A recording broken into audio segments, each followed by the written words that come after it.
When are we in the field? Have you ever spread out a picnic blanket and lay on your back for more than 5 minutes, looking up at the sky, and felt the effect of that on your body? It's subtle, but it's unmistakable. You think that, hey, I like the beach because of the wind and the waves and the sand, and you think it's all that stuff, and that's all good. Light intensity is very good for your immune system and so forth. But what about the field? What about the fact that you're in the Earth field? When are we in the field anymore? So that's the difference. We've got nutrients that have been decreased. We've got toxins that have increased. I mean, let's talk about heavy metals for just a second. Every breath you breathe, you're breathing in lead still. You women, unfortunately, more women than men are wearing antiperspirant, which means don't perspire, because for some reason, having a wet armpit is like unsightly and unladylike. So what do? You take this white paste stuff that's got aluminum in it, and you smear it on your pits to clog your pores to keep the water from coming out. And we do this to our women. Men, you can, wear alcohol and smidgen, stuff like that. But women, it's like, no, pack your pores shut, clog them up. No moisture whatsoever. Is that like sick or what? Okay, hint. Don't use any fragrance. It's neurotoxic. Every fragrance that's manufactured uses one or a combination of 8 musks that is neurotoxic. That's your shampoo. That's your rinse. That's the lotion you smear on your body. Okay? If you wouldn't smear it on a piece of bread and eat it, don't spread it on your body, because your skin is a bigger organ and it drinks it right in. Think about these things. Right? So what about those dryer sheets? Even the ones that are no fragrance have estrogen mimics in them. So now what are you doing, men? You're swimming around in these nice downy fresh sheets. And you're getting, your testosterone levels plummeted. Libido goes down and you think it's whatever, but it's your sheets.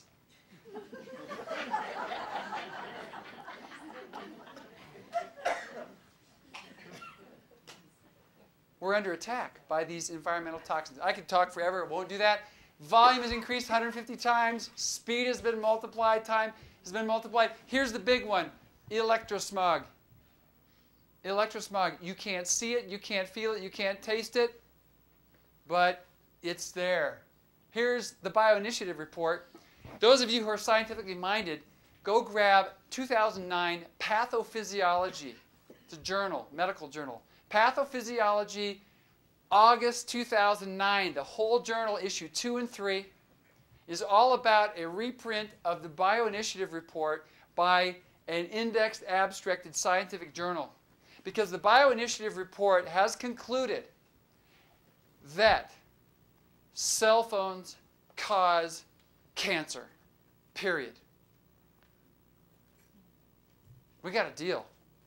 We got to deal with this information. We're giving this technology to our children and to our grandchildren. And there's some wonderful... I learned so many things about what an iPhone can do tonight that I had no idea. It made me jealous. I want an iPhone. I want one, I want one, I want one. But then I'm going, I don't want any kind of phone. Get rid of this thing. The Earth's magnetic field undulates at a frequency of 7 to 12 pulsations per second. This is the good food. This is what your body loves. This is good juju. Bad juju, 900 million pulsations per second.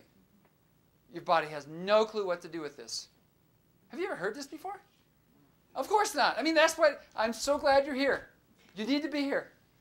I hope I didn't just turn... You got me on sound? I didn't turn my thing off today. Okay, we're good? Okay, so listen to this. The electrosmog causes biologic changes which lead to loss of well-being, disease, and even death. The electrical field effect is a dominant factor in the increased risk of leukemia, says Dr. Miller. Both electromagnetic field and radio frequency exposures can be considered genotoxic. They will damage DNA, including exposure limits that are far below, actually far below, the existing safety limits in this country. Okay? Let's look at this. This is what Dr. Blank said in his introduction to this journal. There's an old joke with a well-known punchline about a man who's just fallen from the 86th floor of the Empire State Building in New York. As he passes the 30th floor, he's heard saying to himself, "So far, so good."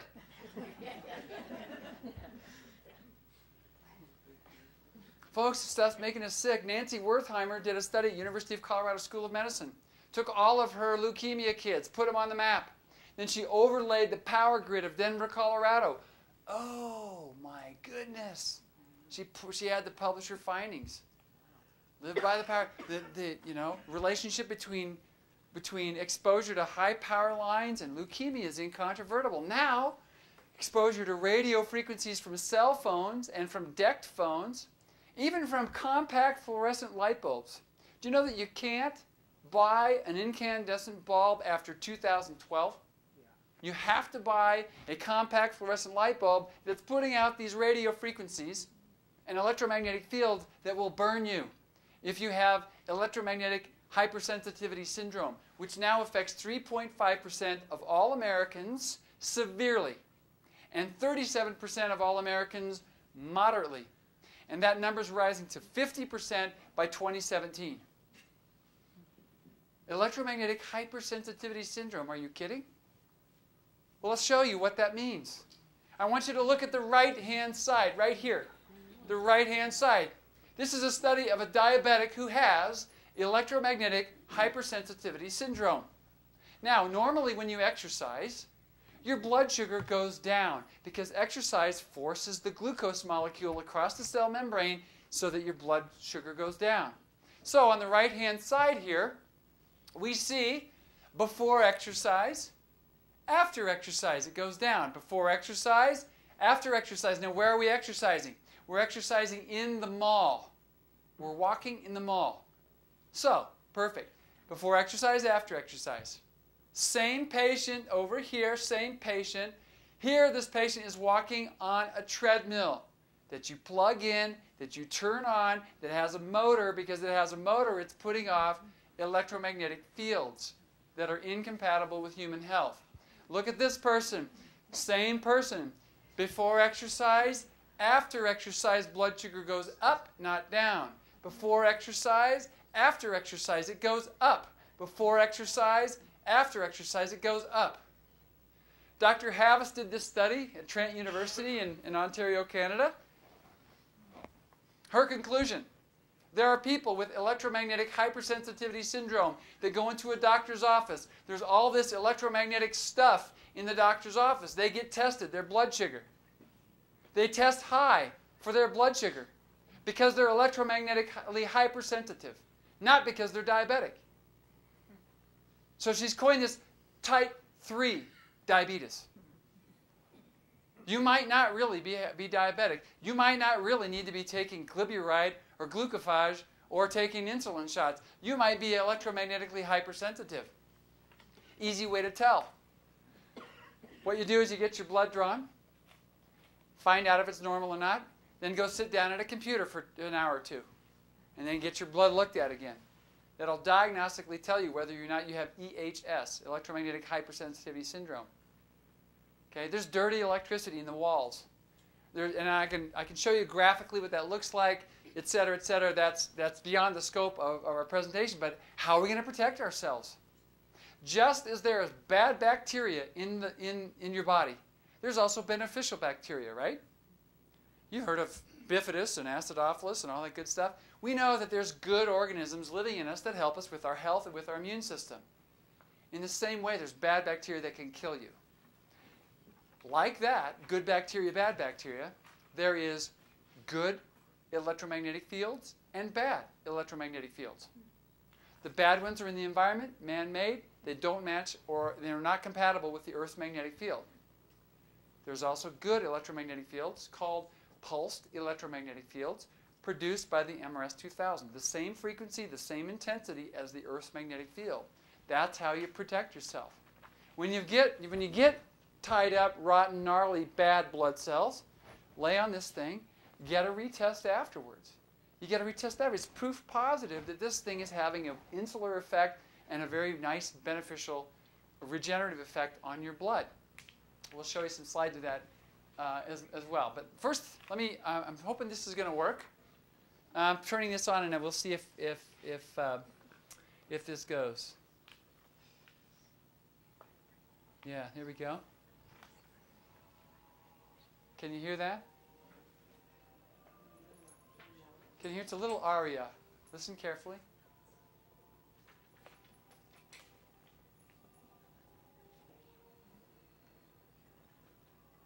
It's a nice, relaxing little symphonic aria. This is what your cells experience when they're drinking in the Earth's magnetic field. It's the right frequency, and it's soothing to the cell, all 75 trillion cells. Then you introduce man-made frequencies and man-made technology. Listen.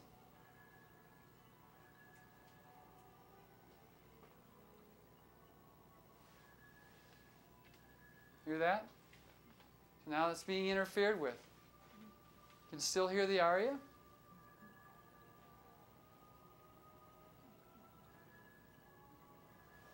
You get the development of the telephone line, and then buried cables, and then you get cell phone towers, and you're getting bombed. And that, again, I'm sorry about the volume of that. We'll make sure we work on that. But bottom line is that the cell is being interfered with. So if you're not getting enough of the Earth's magnetic field, that's one side of the equation. The other side of the equation is that what you are getting is being massively interfered with by man-made frequencies that are toxic, proven toxic to the human body. So what happens when you take the human body and you remove it from the Earth's magnetic field? Illness, sickness ensues. Primarily a significant plummet in the production of beta-endorphin. Beta-endorphin is the pleasure peptide. Over 300,000 of these receptors on the surface of every cell are for beta-endorphin, to help us feel less pain, to feel pleasure, to feel joy and happiness. Those are all endorphins. It's the runner's high, endorphin release. The production of this hormone goes precipitously low within hours of withdrawal of the human body from the Earth's magnetic field. We've done this on zero-field studies from college students. Had to quit the study ethically, had to quit it after three hours, because these college-aged males were crying uncontrollably due to a lack of beta-endorphin. We've done this on animals. They starve themselves to death because they don't feel like eating anymore. They don't feel joy. They don't feel whatever drive it is that beta-endorphins produce in an animal. They don't produce that anymore. So depression is developed because of that lack of beta-endorphin release.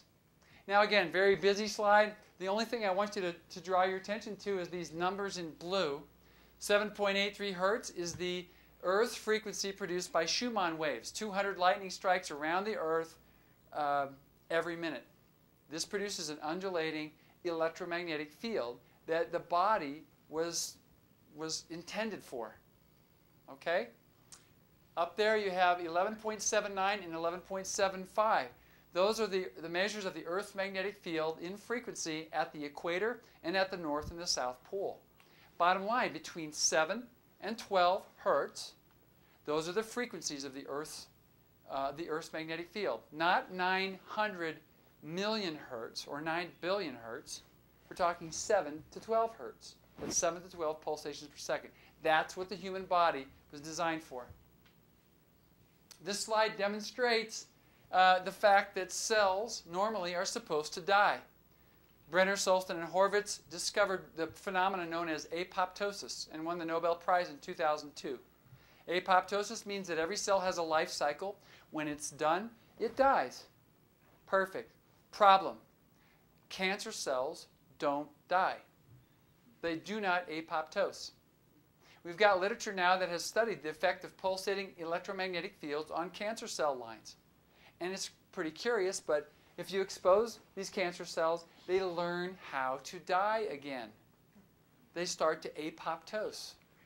And so that's kind of an interesting phenomenon. We could talk about the 2009 Nobel Prize about the length of telomeres and telomerases that cancer cells produce, but it could be that the MRS 2000, it could be that technology like this, pulsating electromagnetic fields, can have an influence on normalizing the life cycle of cells. We do know this from Otto Warburg, who won the Nobel Prize in the 1920s. He discovered that cancer cells grow by fermentation. That is, no oxygen and adding sugar, right? You add sugar to a system and you take away the oxygen, what do you get? Grape juice turns into wine. Fermentation. This is how cancer cells grow in the body. So, if you can actually increase the oxygen to the body, that's anti-cancer, isn't it? And if you can withhold sugar, please, from your diet, if you can withhold sugar from your body, that's also anti-cancer. The other thing, of course, is that when fermentation happens, it produces acid, right? The cancerous body is acidic. It's got very low pH, high concentration of hydrogen ions. Well, if we can actually alkalize the body and raise the pH, that's also anti-cancer. And one of the effects of the MRS-2000 is to alkalize the body. We'll talk about oxygen more in a second. How does this work? Well, this sodium-potassium pump is an energy-dependent pump. It increases the MRS-2000 increases the production of ATP, or adenosine triphosphate. It's the gasoline that runs all these cellular functions. For example, I saw a video by the Karolinska Institute. The Karolinska Institute, they're the one who actually awarded the Nobel Prize. And so what you have here is you've got an infectious organism like a bacteria, and then you've got the white blood cell. And what happens is the white blood cell sniffs out the bacteria and it starts Pac-Manning along. Ah, here it comes. And then all of a sudden the bacteria goes, ah, I'm being chased. So it starts to run away. So now you've got the bacteria running away and turns right. And the macrophage turns right. And then it turns left and turns left. And this big chase goes on until what happens? Until the white blood cell runs out of ATP, runs out of energy, poops out, and guess what? The bacteria goes scot-free to live another day because the immune system was too weak. Why was it too weak? It was too weak because it didn't have enough gasoline. It didn't have enough ATP.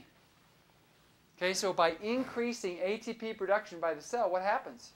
You boost the immune system. Boosting the immune system, you actually produce a stronger immune system. And that's what pulsating electromagnetic fields do. Well, we talked earlier about toxins build up in the body. The MRS-2000 opens up the cell membrane by charging the cell. That allows for increased flow of nutrients, vitamins, oxygens into the cell, but it also opens up the cell through these energy-dependent pumps to eliminate waste, carbon dioxide, all kinds of bad stuff in the cell. Getting bad stuff out of the cell is as important, if not more important, than actually taking in the good stuff, because we're exposed to some pretty good stuff. So cell membrane charge is important. The normal resting cell membrane potential is -70 to -90 millivolts. That electrical charge makes the cell function in a very healthy way. Takes in good stuff and it poops out bad stuff, basically, right? When people get sick, their cell membrane potential drops. This is looking at health and illness from an energetic perspective. In fact, in cancer patients, the cell membrane potential goes down to -20 to -30 millivolts. Now, you guys have all seen those doctor shows where they have the paddles go on the guy. You know, he's sick, he's dying, his heart stopped ticking. So they say, okay, we'll put the paddles on, clear, boom, and the guy flops, and you know, he's all of a sudden his heart starts going again. Well, the MRS-2000, by exposing all 75 trillion cells of the body at the same time, at the frequency of health, at the speed of light, to a singular, healthy frequency, the MRS-2000 is basically functioning like this. Every cell gets its own little paddles. Clear! Jacks up the healing response. Okay, and I'm going to give you evidence of that. I'll show you.